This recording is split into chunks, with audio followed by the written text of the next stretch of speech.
Hello பீபர்ஸ், welcome to filmi craft. நான் உங்கள் அருண். இந்த எபிசோடில் நோபடி 2 படம் எப்படி இருக்குது அப்படின்னு தான் இங்கே நம்ம பார்க்க போகிறோம். படத்தில் கதாநாயகன் பேசிக்காக ஒரு அசசின். அதாவது காசு கொடுத்தீங்க அப்படின்னா தட்டிக்கிட்டு வாப்பா அப்படின்னா வெட்டிக்கிட்டு வந்துடுவாப்புல. என்ன ஒன்று, எப்போ பார்த்தாலும் தொழில் தான் முக்கியம் அப்படின்னு வெட்ட போய் கடைசியாக ஒரு கட்டத்தில் குடும்பத்திலேருந்தே மொத்தமாக நம்மளை வெட்டி விட்டுருவாங்க போலடா அப்படிங்கிற நிலைமையில் இவர் குடும்பத்தை விட்டு ரொம்ப தனிச்சே இருக்க ஆரம்பிச்சு விட்டாப்புல. இப்போ இது வேலைக்கே ஆகாது, நான் என் குடும்பத்தோடு சேர்ந்து ஒரு குவாலிட்டியான டைமை ஸ்பெண்ட் பண்ணணும் அப்படின்னு ஆசைப்பட்றேன். அதனால் நான் என் ஃபேமிலியோட ஒரு வெக்கேஷன் பிளான் பண்ணுறேன் அப்படின்னு சொல்லி வெக்கேஷனுக்கு ஃபேமிலியை கூப்பிட்டு கிளம்புறாப்புல. ஆனால் இந்த ஆடின காலம் பாடின வாங்கியும் சும்மா இருக்காது அப்படின்னு சொல்லுவாங்க இல்லையா, அந்த மாதிரி போன இடத்துல சும்மா இருக்கணுமா இல்லையா கையை வச்சுக்கிட்டு அங்கேயும் போய் பஞ்சாயத்து தான், வேற என்ன. இதுக்கப்புறம் அங்கே என்ன தான் நடந்தது அப்படிங்கிறது தான் இந்த படத்துடைய மொத்த கதையை. இந்த படம் 2021 ஒரு ஆக்ஷன் த்ரில்லர் படமாக, ஆக்ஷன் த்ரில்லர் ரசிகர்கள்கிட்ட மிகப்பெரிய அளவில் பேர் பெற்ற ஒரு ஸ்லீப்பர் ஹிட் படமான நோபடி படத்துடைய சீக்குவலாக இப்போ தியேட்டர்ஸில் வெளியாக இருக்குது. ஆனால் அந்த நோபடி, அந்த ஒரிஜினல் வெர்ஷன், அந்த படத்தெல்லாம் எடுத்துக்கிட்டிங்க அப்படின்னா அதனுடைய ஆக்ஷன் சீக்வன்ஸை இவங்க காட்சிப்படுத்தின விதமாகட்டும், ஒரு கேரக்டரையும் எந்த அளவுக்கு அதை கூஸ் பம்பாக எடுத்துகிட்டு வந்தாங்க அப்படிங்கிற விஷயமாகட்டும், சின்ன காமெடி அங்கங்கே இவங்க ஒர்க் அவுட் பண்ண விதமாகட்டும்னு செம்மையாக இருக்கும் அந்த படம். நம்மளே அது விமர்சனம் பண்ண படம் தான், செம்மையான ஒரு படம் அது. ஆனால் அந்த படத்தோடு கம்பேர் பண்ணும்போது இந்த படத்தில் இதுக்கு பேர் தான் ஆக்ஷன் சீக்வன்ஸுங்களா அப்படிங்கிற லெவலில் தான் இந்த படத்தில் ஆக்ஷன் சீக்வன்ஸ் எல்லாத்தையும் ஒர்க் அவுட் பண்ணியிருக்கு இந்த டீமு. ரொம்ப சுமார் ரகம்.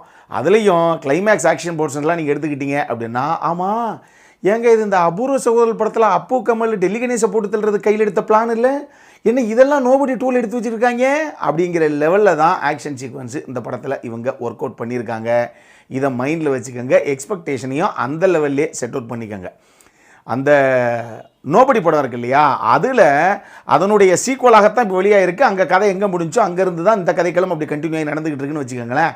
அப்போ அதில் இருக்கக்கூடிய எல்லா கதாபாத்திரங்களும் இதுக்குள்ளே வரும் இல்லையா, வருது.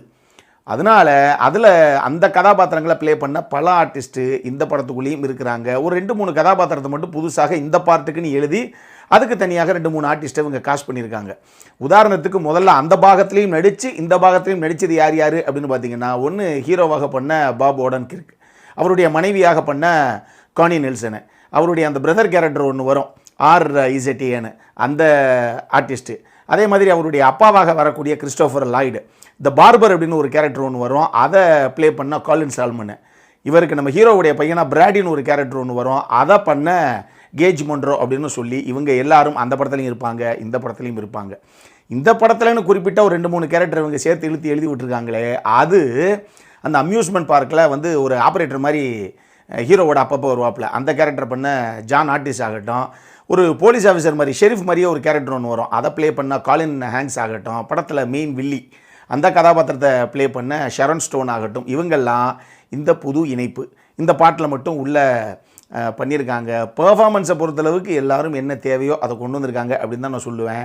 டெக்னிக்கலியும் ஆக்ஷன் சீக்வன்ஸ் எதுவுமே பெருசாக பிரம்மாண்டமாக இல்லைங்க, என்னத்தை ஏதோ எடுத்து வச்சுருக்காங்க அப்படிங்கிறனாலேயே எனக்கு டெக்னிக்கலி ஒரு ஓகே ரகந்தாங்க இதனுடைய எக்ஸிக்யூஷன் அப்படிங்கிற மாதிரி தான் பட்டுச்சு. ஆனால் அந்த படத்துடைய மிகப்பெரிய பிரச்சனை என்ன அப்படின்னு பார்த்தீங்கன்னா, ஒரு சீன் நல்லா இல்லை அப்படின்னா பரவாயில்ல, ஒரு சினிமா நல்லா இல்லைன்னா என்ன பண்ணுவீங்க. எனக்கு இந்த படத்தை பார்க்கும்போதே சீரியஸாக என்ன தோணுச்சுன்னா, இவங்க படமே எடுக்கலை, நோபடி எடுத்ததில் வீணாக போன ஃபுட்டேஜ், அன்யூஸ்டு ஃபுட்டேஜஸ்லாம் இருக்கும் இல்லையா, அது எல்லாத்தையும் மொத்தமாக சேர்த்து வச்சு இதுதான் பார்ட் 2 அப்படின்னு ரிலீஸ் பண்ணி விட்டாங்க போல தெரியுது. இருந்தாலும் எல்லாரும் சந்தேகப்பட்டு கேட்போம் அப்படிங்கிறதுக்காகவே நான் சொன்ன இந்த 3 கதாபாத்திரத்துக்கு மட்டும் அங்கங்கே லைட்டாக கேரக்டர் எழுதி விட்டு அதை உள்ளே வர்ற மாதிரி அங்கங்கே ஸ்க்ரீன் ஸ்பேஸை கொடுத்து சேர்த்து விட்டாங்க போல தெரியுது. அப்படிங்கிற மாதிரி தான் எனக்கு பட்டுச்சு. அப்படி வச்சுருந்தா கூட வேறு மாதிரி வந்திருக்குமேப்பா, ஏன்னா நோபடி வேறு ரகமான படமே. அப்படி எதுவுமே இந்த படத்தில் இல்லை. நோபடியில் இன்னொரு மேட்டர் நீங்கள் கவனிச்சிங்க அப்படின்னா, ஒரு குறிப்பிட்ட அந்த கூஸ் பம்பான சீன்ஸுக்கு அவங்க அரைவான அந்த மொமெண்ட் ஆகட்டும், சில குறிப்பிட்ட தருணத்தில் நம்மளே எதிர்பார்க்காம ஒரு சில கேரக்டர்ஸுடைய அந்த டிரான்ஸ்ஃபர்மேஷன் ஆகட்டும், அதில் கிடைக்கிற அந்த சர்ப்ரைசிங் எலமெண்ட்ஸ் ஆகட்டும்னு சொல்லி செம்மையாக பண்ணியிருப்பாங்க. அது எதுவுமே இம்மி கூட இந்த படத்தில் எங்கேயுமே இல்லை. ஷரன் ஸ்டோனை வேறு லெவல் வில்லி, அந்த அம்மா மிகப்பெரிய பிஸ்தா பருப்பு தெரியுமா அப்படிங்கிற மாதிரி தான் ஆரம்பிக்கிறாங்க. கடைசியில் இதுக்கு தானே இவ்வளவு டக்கு அப்படிங்கிற கதையாக அவ்வளவு டம்மி பீஸாக அந்த கேரக்டரை கடைசியாக முடிச்சும் விட்டாங்க. இதெல்லாம் தாண்டி இந்த படம் என்ன சொன்னாலும் கண்டிப்பாக நான் போய் பார்ப்பேன், ஏன்னா எனக்கு நோபடி அந்தளவுக்கு பிடிக்கும் அப்படிங்கிற ரசிகர்களாக நீங்கள் இருந்தீங்கன்னு வச்சுக்கோங்களேன். நான் அப்படித்தான் நானும் போனேன். அப்படி இருந்தீங்கன்னு வச்சுக்கோங்களேன், தயவு செஞ்சு ட்ரெய்லரை பார்த்துட்டு போயிடாதீங்க. ஏன்னா பொதுவாக அந்த ட்ரெய்லர் கட் பண்ணுற விதத்தில் ட்ரெய்லர் இப்படி கட் பண்ணியிருக்காங்களே, அப்போ படத்தில் இன்னும் எவ்வளோ விஷயங்கள் இருக்கும் அப்படின்னு நினைப்போம் இல்லையா? படத்தில் இருக்கிறத விட ட்ரெய்லர் தான் நிறைய இருக்குது. அங்கே இருக்கிற எல்லா விஷயங்களையும் ட்ரெய்லரில் கம்ப்ளீட்டாக இவங்க எக்ஸிபிட் பண்ணிட்டாங்க. இந்த ட்ரெய்லரில் இல்லாத எதுவுமே படத்தில் கிடையாது. படத்தில் இருக்கக்கூடிய குறிப்பிட்ட ஒரு 5 ஆக்ஷன் சீக்வன்ஸு, அந்த 5 ஆக்ஷன் சீக்வன்ஸும் திரைக்கதைப்படி எந்த இடத்துல எப்படி கூஸ் பம்பாக அரைவாகும் அப்படின்னு நம்மெல்லாம் தடவை எதுவுமே தெரியாமல் போனால் எந்த மாதிரி ஒரு ஃபீல் கிடைக்குமோ அதெல்லாம் எதுவுமே இல்லாமல் அம்புட்டையும் அந்த 5 ஆக்ஷன் சீக்வன்ஸு, அது எதனால அந்த ஆக்ஷன் சீக்வன்ஸ் எல்லாம் அங்கங்கே இவங்க வருது அப்படிங்கிற மாதிரி எல்லாத்தையும் ட்ரெய்லர் கட்டிலே கம்ப்ளீட்டாக வச்சு விட்டாங்க. அதனால் ட்ரெய்லர் பார்த்துட்டீங்க தெரியாமல் அப்படின்னா அப்புறம் போய் இந்த படத்தை பார்த்து ட்ரெய்லரே தான், அவ்வளோதான், அதை தாண்டி எதுவும் கிடையாது அப்படிங்கிற ஒரு ஃபீலை தான் உங்களுக்கு கொடுக்கும். இதை மைண்டில் வச்சுக்கோங்க தெளிவாக. மொத்தமாக இந்த படம் எப்படி இருக்குது அப்படின்னு கேட்டிங்கன்னா, நம்மளை பொறுத்தளவுக்கு ரொம்பவே ஒரு ஆவரேஜான வாட்ச் தான். எந்த காரணத்தை கொண்டு நீங்கள் நோபடியோட கம்பேர் பண்ணி அந்த லெவல் எக்ஸ்பெக்டேஷனோடலாம் போய் பார்த்துடாதீங்க. அப்படி எதுவுமே இந்த படத்தில் கிடையாது. இந்த படம் இதில் இருக்கக்கூடிய அந்த வைலண்ட் கான்டென்ட்டுக்காகவே இது ஏ சர்டிஃபைடு படம். இதை மைண்டில் வச்சுக்கோங்க. இந்த படம் நம்ம ஊர் தியேட்டர்ஸ்லேயே இங்கிலீஷ் சப்டைட்டில்ஸோட இப்போ அவைலபிளாக இருக்குது. அப்புறம் என்ன, இதே மாதிரி இன்னொரு வீடியோவோட அடுத்த முறை உங்களை சந்திக்கிற வரைக்கும் இட்ஸ் அருண் சைனிங் ஆஃப்.